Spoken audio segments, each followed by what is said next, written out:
Hello everyone, आप सभी का स्वागत है मेरे channel tricky chemistry basics by Suman Negi में। तो आज हम पढ़ेंगे विद्युत रसायन पार्ट 3, जिसमें हम पढ़ेंगे मोस्ट इम्पोर्टेंट टॉपिक फैराडे के नियम, जो कि 12th सीबीएसई बोर्ड के स्टूडेंट्स के लिए भी बहुत इंपॉर्टेंट है, क्योंकि इसमें लास्ट 10 ईयर्स में आप देखेंगे कि बहुत क्वेश्चन पूछे गए हैं। इसके अलावा बीएससी स्टूडेंट, एमएससी स्टूडेंट के लिए भी ज़रूरी है, क्योंकि ये बेसिक है। ठीक है, तो फैराडे का नियम थोड़ा सा बेसिक से मैं बता रही हूँ आपको। ठीक है, तो हमने इससे पहले जो पढ़ा था भाग 2, उसमें हमें पढ़ा था विद्युत अपघटन। तो बहुत से साइंटिस्ट ने विद्युत अपघटन करके देखा, जो बताया था मैंने आपको। देखिए,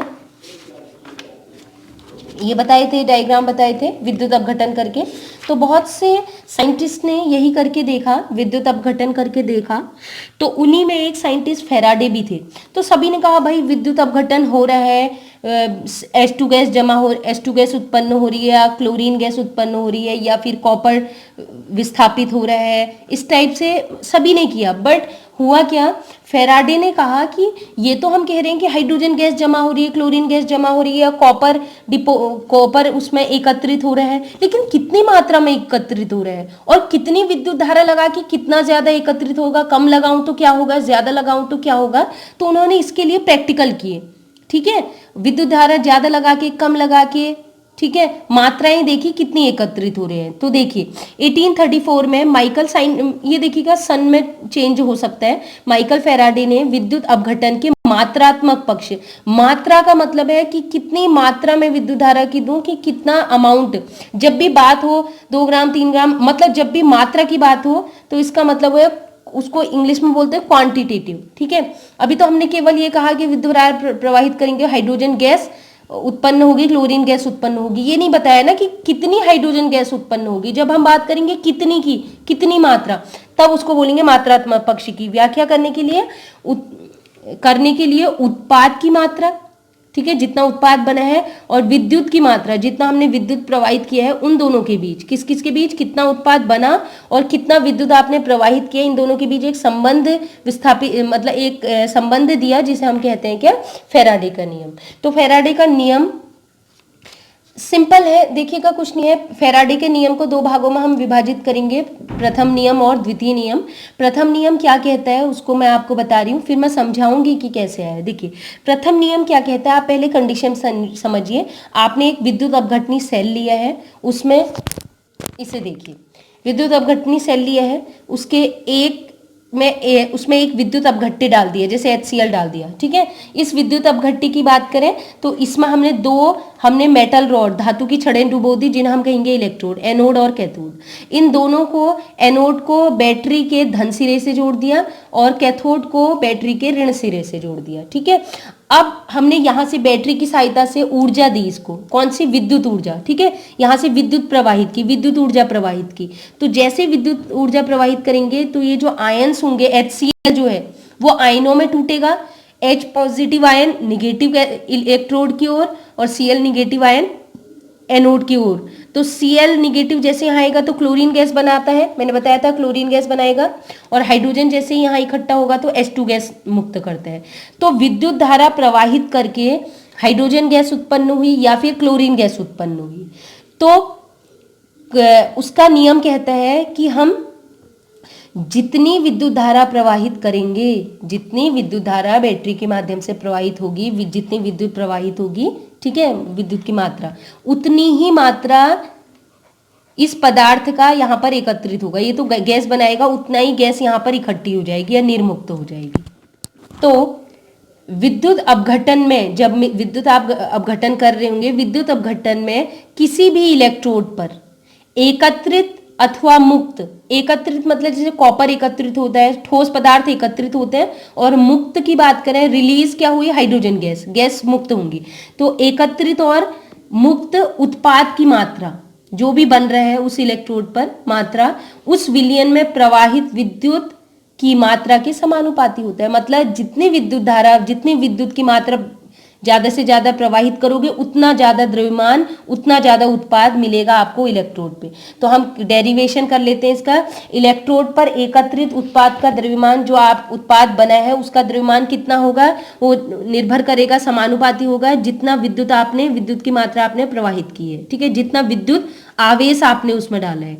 तो किसी इलेक्ट्रोड पर मान लीजिए जो पदार्थ कुल, मान लीजिए एनोड पर कुल पदार्थ इकट्ठा हुआ, उसका द्रव्यमान हमने m मान लिया। आप चाहें तो इसको w भी मान सकते हैं, ठीक है। तो हमने जिस बुक से लिखा उसमें m ही लिखा था तो m लिखा, लेकिन आप इसे w भी मान सकते हैं, ठीक है। m है द्रव्यमान, याद रखिएगा, वेट है ये w, ठीक है। अनुक्रमानुपाती होगा किसके, प्रवाहित विद्युत की मात्रा, जिसे हम Q से दिखाते हैं, विद्युत आवेश कितना डाले, ठीक है, Q। तो m प्रोपोर्शनल टू Q, अनुक्रमानुपाती होगा Q के, और अनुक्रमानुपाती का चिन्ह हटता है तो आपको पता है एक नियतांक आता है, तो हमने लगा लिया Z। तो पहला नियम ये भी हो सकता है m अनुक्रमानुपाती है Q के, या कह सकते हो m का मान बराबर है Z इंटू Q के। तो यहाँ हमें थोड़ा सा और आगे जाएंगे। देखिए जो Q है आवेश, ठीक है, Q आवेश का मान होता है विद्युत धारा गुणा समय की, ये आपको ध्यान में रखना है। Q आवेश इक्वल टू होता है विद्युत धारा गुणा समय, ठीक है। तो विद्युत धारा को स्मॉल आई से प्रदर्शित करेंगे, अलग अलग बुक्स में किसी और से भी दिखाया हो, हम आई से कर रहे हैं, स्मॉल आई से, और समय को हम टी से दिखाएंगे। तो Q equal to I T, इसको याद कर ले, न्यूमेरिकल आएंगे इसमें। तो Q का मान यहां से उठा के इस इक्वेशन में रख देंगे, तो क्या हो जाएगा m इक्वल टू जेड, और Q का मान क्या हो गया आई टी।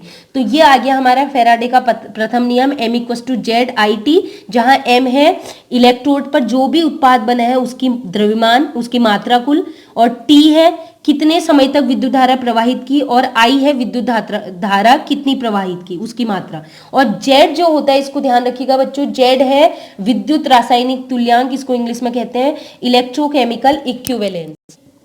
तो इसकी मैं डेफिनेशन बताऊं, डेफिनेशन बताने से पहले थोड़ा सा देख लीजिए। फॉर्मूला आया था M, क्या आया था formula, m equals to Z I T, यही आया था फॉर्मूला, प्रथम नियम यही कहता है। तो अगर I विद्युत धारा जो है वो 1 एम्पियर की प्रवाहित कर रहे हैं, मैंने बताया था ना मात्रक विद्युत धारा का एम्पियर होता है, ठीक है। अगर आप 1 एम्पियर की विद्युत धारा को कितने समय के लिए, 1 सेकंड के लिए प्रवाहित करते हैं, ठीक है, 1 एम्पियर की विद्युत धारा 1 सेकंड के लिए प्रवाहित करते हैं, मतलब दोनों का मान 1 है, तो उस समय क्या हो जाएगा, m इक्वस टू जेड हो जाएगा ना, I भी 1 है, t भी 1 है, तो m इक्वस टू क्या हो जाएगा, z। तो हम क्या कह सकते हैं, जब 1 एम्पियर की विद्युत धारा को 1 सेकंड के लिए प्रवाहित करेंगे तो उस समय जितना भी m द्रव्यमान एकत्रित हुआ होगा, कहां पर, इलेक्ट्रोड पे, जितना भी उत्पाद बना होगा उसका द्रव्यमान किसके बराबर होता है, विद्युत रासायनिक तुल्यांक के बराबर। तो परिभाषा ये लिखी है, 1 एम्पियर की विद्युत धारा को जब आप 1 सेकंड तक प्रवाहित करते हैं, उस समय इलेक्ट्रोड पर जितना भी पदार्थ एकत्रित हुआ है, उसी मात्रा को, जितना भी पदार्थ एकत्रित हुआ है वो किसके बराबर है, कहा ना, वही हमारा होगा विद्युत रासायनिक तुल्यांक, ठीक है। ऐसे भी कह सकते हो, मैंने बताया था कि Q इक्वस टू क्या होता है, बताया था ना, Q इक्वस टू होता है आई टी, यही तो है। तो आपने I लिया था 1 एम्पियर, T लिया था 1 सेकेंड, तो 1 एम्पियर 1 सेकेंड, ठीक है, इक्वस टू Q होता है आवेश, आवेश का मात्रक क्या होता है, कूलाम। तो इसका मान 1 है, इसका मान 1 है, तो Q इक्वस टू क्या आ जाएगा, 1 मतलब मात्रक क्या रखेंगे इसका, Q का, आवेश का मात्रक क्या होता है, कूलाम। तो हम ये भी कह सकते हैं 1 एम्पियर गुणा 1 सेकेंड इक्वस टू क्या होता है, 1 कूलाम। तो हम ये भी कह सकते हैं कि इसको अलग अलग ना बोल के, 1 एम्पियर की विद्युत धारा 1 सेकेंड तक प्रवाहित नहीं कहना चाह रहे, तो अब सिंपल कहो, 1 कूलाम की विद्युत धारा प्रवाहित करने पर, 1 कूलाम का विद्युत आवेश प्रवाहित करने पर इलेक्ट्रोड पर जितना भी पदार्थ उत्पाद का एकत्रित हुआ होगा उसी को हम कहेंगे विद्युत रासायनिक तुल्यांक। ये भी आसान परिभाषा है। क्या बोला, अलग अलग ना बोलना चाहो तो इन दोनों को इकट्ठे 1 कूलाम बोला जाता है, क्योंकि आई टी इक्वस टू क्या होता है, Q, और Q का मात्रा होता है कूलाम। तो इन दोनों का गुणा करके 1 आ रहा है, तो इसका मतलब है मात्रा क्या हो जाएगा, 1 कूलाम। तो 1 कूलाम की विद्युत धारा आपने प्रवाहित की, प्रवाहित करने पर जितना भी इलेक्ट्रोड पर जितना भी पदार्थ उत्पाद का एकत्रित हुआ उसी को कहते हैं विद्युत रासायनिक तुल्यांक Z, ठीक है। इसका डेफिनेशन भी कभी कभी पूछ लिया जाता है। चलिए इसे समझते हैं एक सिंपल से एग्जांपल से। देखिए मैंने एक इलेक्ट्रोलिटिक सेल, विद्युत अपघटनी सेल ये लिया है, इधर भी लिया है विद्युत अपघटनी सेल, दोनों में एनोड कैथोड लगाए, एनोड कैथोड लगाए, अलग अलग है, ठीक है। यहाँ भी मैंने HCl डाला है, यहाँ भी HCl डाला है, सेम विद्युत अपघट्य है, बैटरी लगा दी, ठीक है। वही है कंडीशन, एनोड को इसके धन पॉइंट से जोड़ दिया बैटरी के, और कैथोड को ऋण से, ठीक है। वैसे यहाँ भी एनोड को इसके बैटरी के धन सिरे से जोड़ दिया और कैथोड को ऋण सिरे से, सारी सेम है कंडीशन, कोई चेंज नहीं है। बस चेंज है यहाँ पर से मैं इस बैटरी की सहायता से जो इस विलयन में विद्युत धारा दे रही हूँ, वो विद्युत धारा दे रही हूँ 1 कूलाम की विद्युत धारा प्रवाहित की मैंने इस विलयन के अंदर। तो 1 कूलाम की विद्युत धारा जैसे प्रवाहित करूंगी, जो HCl है वो H उसके HCl जो है वो टूटेगा, आयनित होगा H पॉजिटिव और Cl निगेटिव में, H पॉजिटिव यहाँ पर इकट्ठा होगा और Cl निगेटिव यहाँ, ठीक है। अब इसकी बात करते हैं, पहले इसे देख लीजिए। अब यहाँ पर मैं कह रही हूँ कि यहाँ पर मैंने 1 कूलाम की विद्युत धारा प्रवाहित की, लेकिन यहाँ पर मैंने कितनी कूलाम की, इस बैटरी की सहायता से इस विलयन को 10 कूलाम की विद्युत धारा दी, ठीक है। 10 कूलाम का आवेश मैंने इस विलयन में प्रवाहित किया। अब इसकी तुलना में मैंने विद्युत आवेश यहाँ ज्यादा प्रवाहित किया है, तो आवेश ज्यादा मिल रहा है, तो ज्यादा देर तक ये आयन क्या करेंगे, ज्यादा आयन टूटेंगे और आयन कहाँ जाएंगे, H पॉजिटिव यहाँ इकट्ठा होगा, Cl निगेटिव यहाँ। तो यहाँ पर आपने विद्युत आवेश ज्यादा दिए है, तो यहाँ पर ज्यादा हाइड्रोजन गैस, ज्यादा Cl इकट्ठी होगी, ज्यादा एरो दिखाए हैं, तो हम कहेंगे यहाँ पर जो उत्पाद बनेंगे किसी भी इलेक्ट्रोड में, तो उसके जो अधिक उत्पाद होगा वो अधिक उत्पाद एकत्रित होगा, मतलब उत्पाद की मात्रा जो द्रव्यमान है M2 मान लिया इसको, इसका द्रव्यमान ज्यादा होगा, ठीक है। जबकि पहले वाले की कंडीशन की बात करें तो यहाँ पर आपने कम विद्युत आवेश दिया था, बैटरी के माध्यम से कम विद्युत आवेश दिया था, तो हम कहेंगे विद्युत आवेश होगा ये, ठीक है, धारा नहीं, क्योंकि धारा की मात्रा को होता है एम्पियर। तो अधिक विद्युत, यहाँ पर कम विद्युत आवेश दिया तो यहाँ पर उत्पाद भी कम इकट्ठा होगा, ज्यादा विद्युत आवेश दोगे तो ज्यादा इकट्ठा होगा, क्योंकि जितनी देर तक ऊर्जा दोगे, ये भी समझिए ना, जितनी देर तक ऊर्जा दोगे तभी तक तो H पॉजिटिव Cl निगेटिव यहाँ होगा, तो यहाँ पर ज्यादा देर तक दे रहे हो और यहाँ पर 1 कूलाम यहाँ पर कम देर के लिए दे रहे हो, तो यहाँ पर कम इकट्ठा होगा, यहाँ पर ज्यादा इकट्ठा होगा। तो समझ में आ गया, यही तो है हमारा फैराडे का प्रथम नियम कि जितना विद्युत आवेश आप प्रवाहित करेंगे उतना ही पदार्थ एकत्रित होगा, मतलब द्रव्यमान M किसके अनुक्रमानुपाती होगा, समानुपाती होगा विद्युत आवेश Q के समानुपाती। आई होप अब आपको ये अच्छे से समझ में आ गया हो। कुछ फॉर्मूले भी आपको बता दिए जाएं जिससे हम न्यूमेरिकल सॉल्व कर सकते हैं कोई भी, ठीक है। तो क्या है, एक फॉर्मूला ये है, अभी मैं इसको बहुत अच्छे से एक्सप्लेन नहीं करूंगी क्योंकि इतना ज्यादा हमें डीपली नहीं जाना है। देखिए, एकत्रित पदार्थ का तुल्यांकी भार, जो पदार्थ इकट्ठा हुआ है ना किसी भी इलेक्ट्रोड पे, जो पदार्थ इकट्ठा हुआ है उसका तुल्यांकी भार जो है, ठीक है, वो किसके समानुपाती होते हैं, विद्युत रासायनिक तुल्यांक Z के।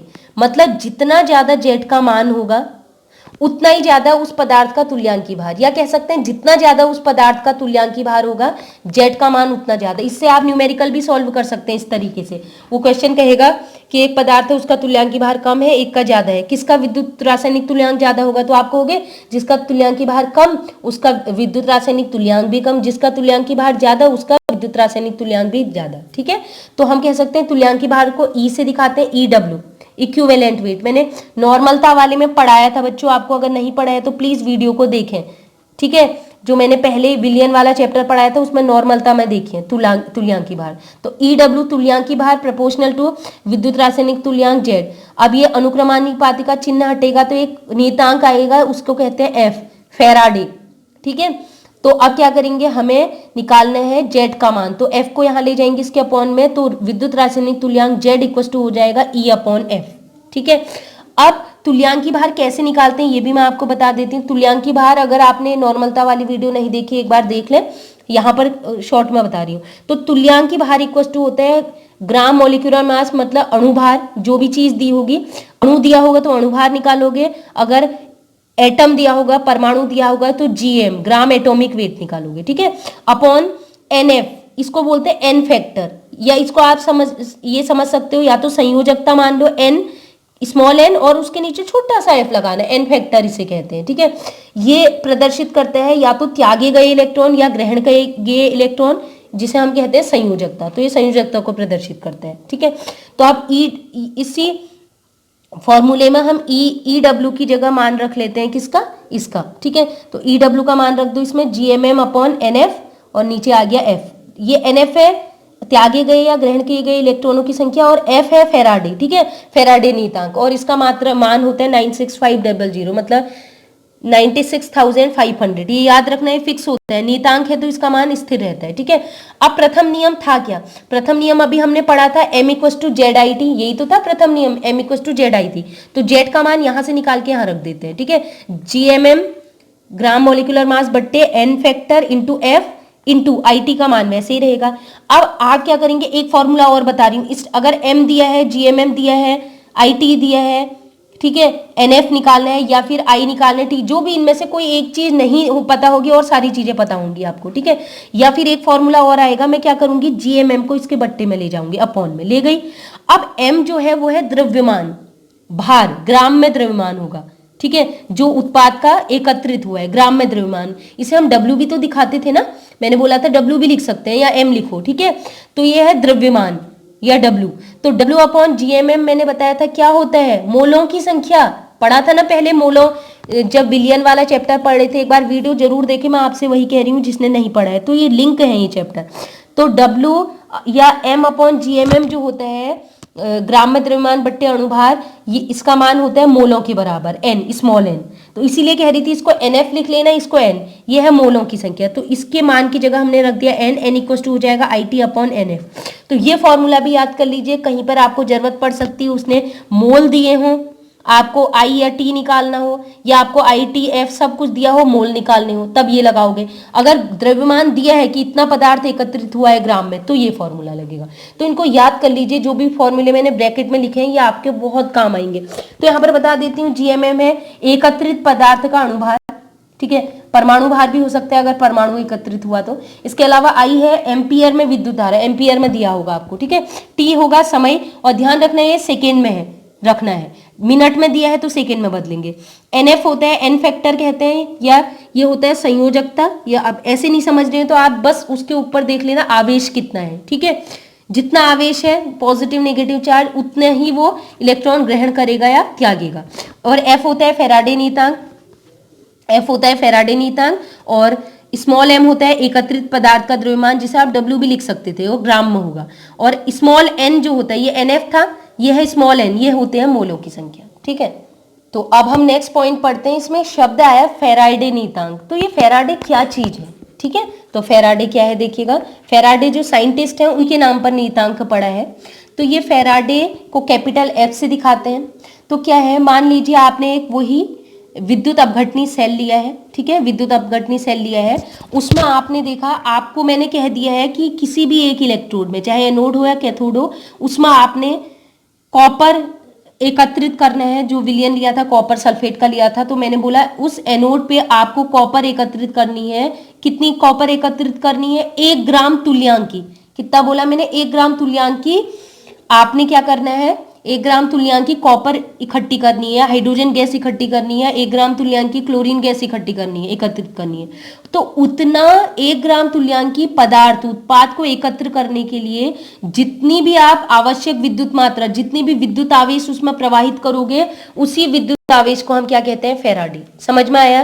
किसी पदार्थ के 1 ग्राम तुल्यांकी को, उत्पाद हमें कितना बनाना है, 1 ग्राम तुल्यांकी। तो 1 ग्राम तुल्यांकी उत्पाद बनाने के लिए हमें जितनी भी आवश्यक विद्युत आवेश चाहिए होता है, उसी विद्युत आवेश को उस समय हम क्या कहेंगे, फैराडे, ठीक है। तो फैराडे का मान अभी बताया था कितना होता है, 96500, 96,500, 96,500। और ये जो फैराडे होता है, 1 फैराडे, इसका मान किसके बराबर होते हैं, कैलकुलेशन साइंटिस्ट ने की है, हमें दे दी है, ठीक है। 1 मोल इलेक्ट्रॉन के बराबर भी होता है, मतलब 1 फैराडे का मान 1 मोल इलेक्ट्रॉन के बराबर होता है, ठीक है। तो इसको मैं डिराइव करके दिखाऊंगी कि 1 मोल इलेक्ट्रॉन का मान 96,500 के बराबर कैसे आएगा। देखिए, आपसे बोल रहा है कि 1 मोल इलेक्ट्रॉन जो है वो बराबर होते हैं किसके, 96500, मतलब 1 फैराडे के, ठीक है। तो मैं एक बार रख के देखती हूँ। आपको पता है मोल निकालने का फॉर्मूला था जिसमें कणों की संख्या, इलेक्ट्रॉनों की संख्या निकाल सकते थे, याद है ना आपको, शुरुआत में बताया था। तो स्मॉल n मोलों की संख्या इक्वल्स टू n इलेक्ट्रॉनों की संख्या, कणों की संख्या, अणुओं की संख्या बताया था ना, यहाँ पर होगा इलेक्ट्रॉनों की संख्या बट्टे ये होता है अवोगाड्रो नंबर 6.022 इंटू 10⁻23। अब मोलों की संख्या हमें कितनी रखनी है, 1। तो क्या करना है, मोल हमें दिए हैं, ये हमें निकालना है कैपिटल N। कैपिटल N होता है नंबर ऑफ इलेक्ट्रॉन, ठीक है। और इलेक्ट्रॉनों की संख्या किस में, लेकिन एक मोल में उपस्थित इलेक्ट्रॉनों की संख्या, तो इसको यहाँ लेके जाइए तो n इंटू ये हो जाएगा, यहाँ लेके गए, ठीक है। अब मोलों की संख्या रखनी कितनी है, एक मोल पूछ रहे हो, एक मोल इक्वल टू ये, तो एक मोल में कुल इलेक्ट्रॉनों की संख्या कितनी आ जाएगी, गुणा करके 6.022 इंटू 10 टू द पावर 23, मतलब एक मोल में, पहले भी बताए थे, एक मोल में कितने कण होते हैं, कुल 6.022 इंटू 10 टू द पावर 23। ये तो हो गया कणों की संख्या। अब बात हो रही आवेश की, मैं कह रही हूँ बार बार आवेश, तो एक इलेक्ट्रॉन में आवेश होता है, पढ़ाया था मैंने आपको, एक इलेक्ट्रॉन का आवेश होता है 1.6 into 10 to the power -19 coulomb. एक इलेक्ट्रॉन पर आवेश है 1.6 into 10 to the power -19 coulomb. तो अगर 6 कण होते तो कितना होता है, 6 गुना इतना कर देते ना, लेकिन कुल कण है इतनी, तो इन कणों पर कुल कितना आवेश होगा, तो एक कण में होता है इतना आवेश, तो इतने कणों में कितना हो जाएगा, इतना गुणा ये कणों की संख्या।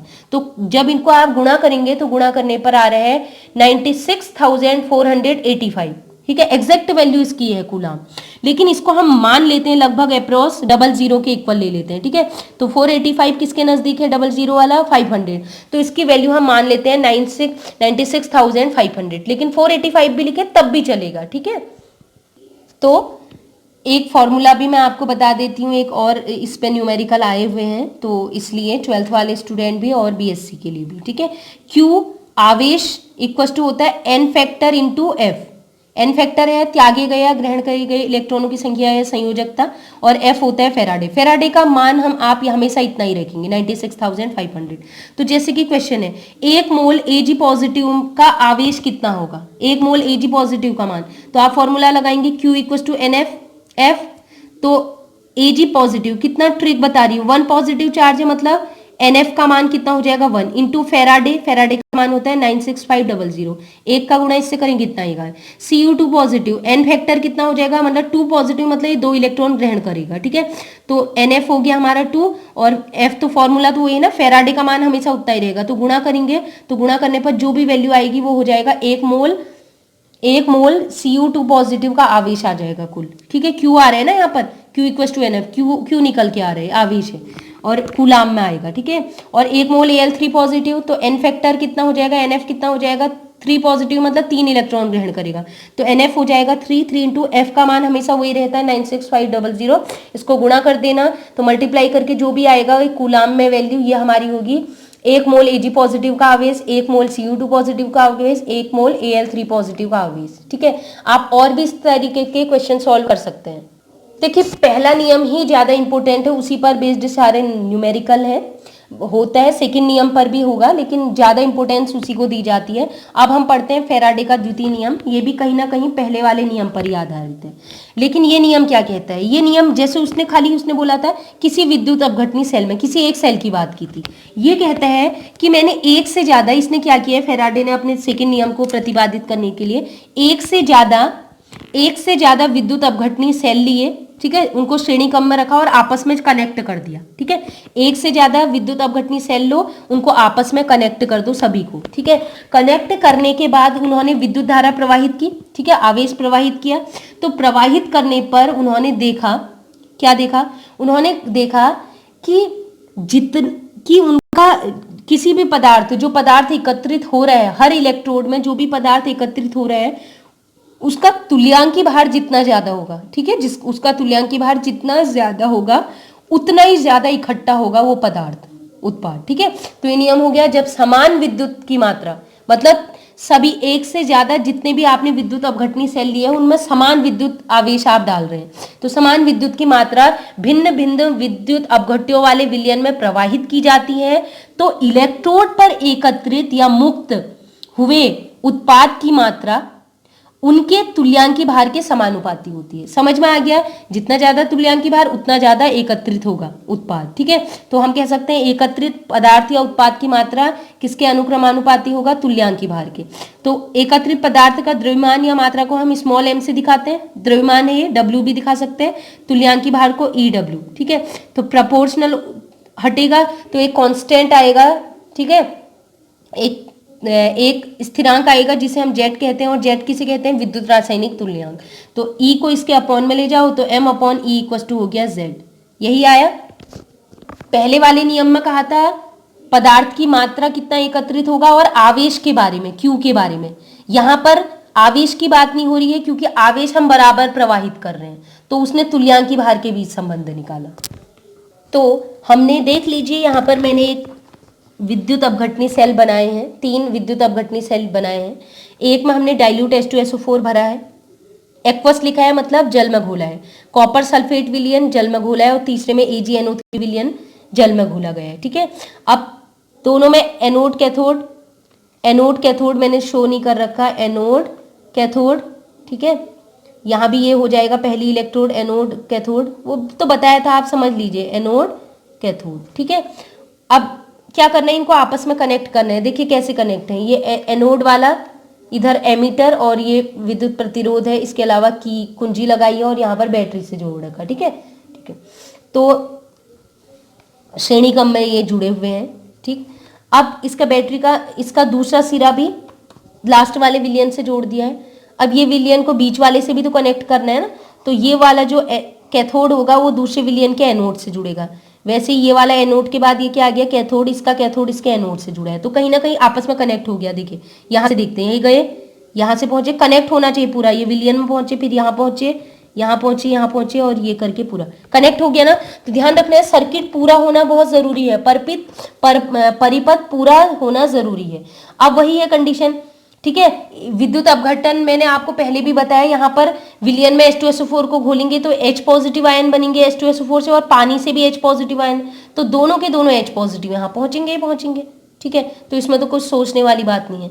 ठीक है, इसकी अगर बात करें, अभी मैं यहाँ की बात नहीं कर रही हूँ यहाँ कौन पहुंचेगा, बस आप यहाँ का देखो, यहाँ एनोड पे कौन कौन पहुंच रहा है।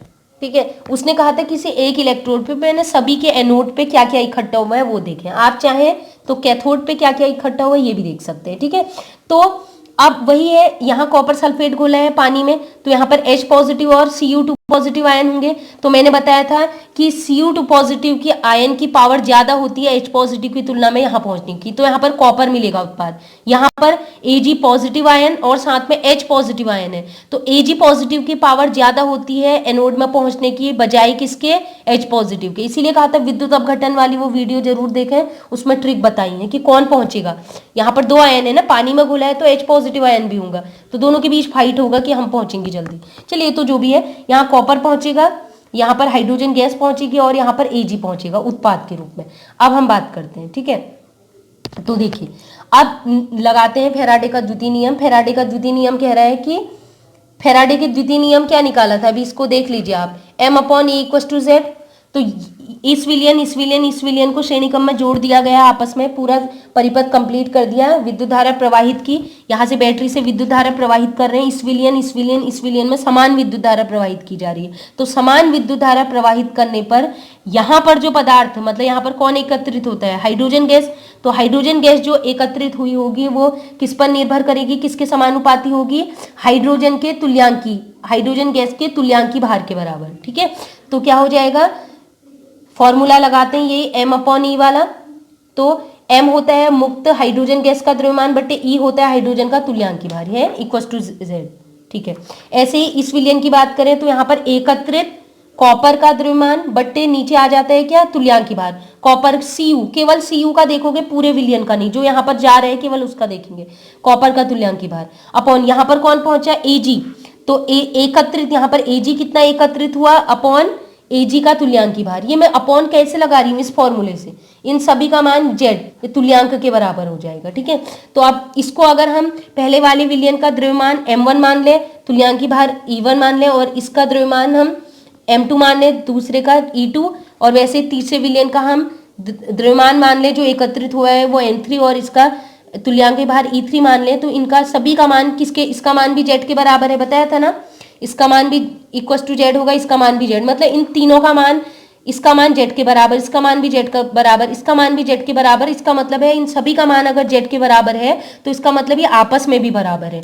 तो ऐसे क्वेश्चन पूछा जा सकता है, M1 आपको दिया है, आपको M2 दे रखा, E2 दे रखा, E1 निकालो, तो समझ में आ रहा है, दो को आप रखोगे, फॉर्मूला बन गया।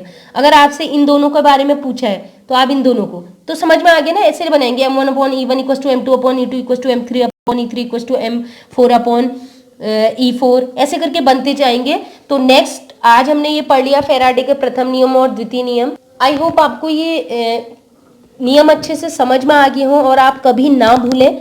इसलिए इस पर बेस्ड जो भी न्यूमेरिकल होगी वो नेक्स्ट वीडियो में नेक्स्ट डे पोस्ट करूंगी। तो आपसे रिक्वेस्ट है, मैंने जो भी ये पढ़ा है एक बार अच्छे से दोबारा देख लें और नोट्स भी बना लें। डिस्क्रिप्शन बॉक्स में मैंने लिंक भी दिया है और ये फॉर्मूले सभी नोट कर लें। इसी पर बेस्ड न्यूमेरिकल पढ़े जाएंगे और हमारा विद्युत रसायन जो है, ये जो हम पढ़ रहे हैं, ये चैप्टर इसी पर बेस्ड होता है फैराडे के नियम पे। तो आई होप आपको ये वीडियो पसंद आई हो। वीडियो पसंद आई हो तो प्लीज़ लाइक करें, आप लाइक करना तो भूलते ही हैं रोज। साथ ही साथ अपने दोस्तों में शेयर करें। और आज के लिए इतना ही। Keep watching, keep loving and bye.